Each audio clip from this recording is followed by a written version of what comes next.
Putin, at the moment, in my judgment, is not about adding to Russia. It's about adding to Russia's security.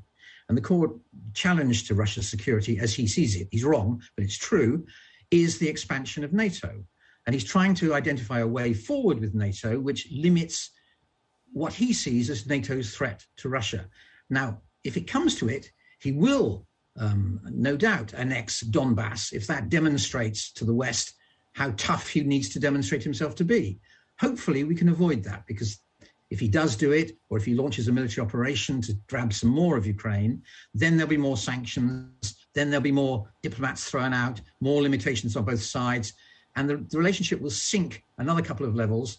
Sanctions don't work on Russia, so Russia just becomes even more obdurate. The West becomes even more obdurate as well, and you're that little bit closer to a really very dangerous security confrontation. And I think the Russians and the Americans really want to avoid that if they can. On the Russian side, because they're the weaker side, they just want what they see as their interests accommodated.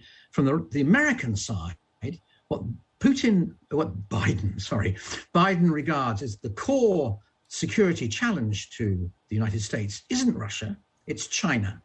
And getting entangled in a major confrontation with Russia actually makes dealing with China much more complicated. So doesn't that make it more likely then that Putin will get some kind of serious concessions from the US side if the US is looking to avoid any kind of ongoing tensions with Russia on this issue? Well, one would hope so. I mean, the US is obviously not going to humiliate itself by surrendering its basic position.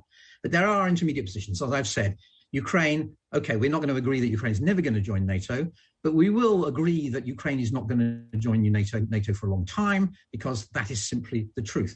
But the United States is also constrained by its own allies. There are serious European members of NATO who hate the idea of doing any sort of deal with Russia. They've been ruled by Russia. They've had a very bad experience with Russia. They regard Russia as the ultimate international villain, and they will need to be persuaded to accept, finally, any sort of deal that the United States thinks they can go along with.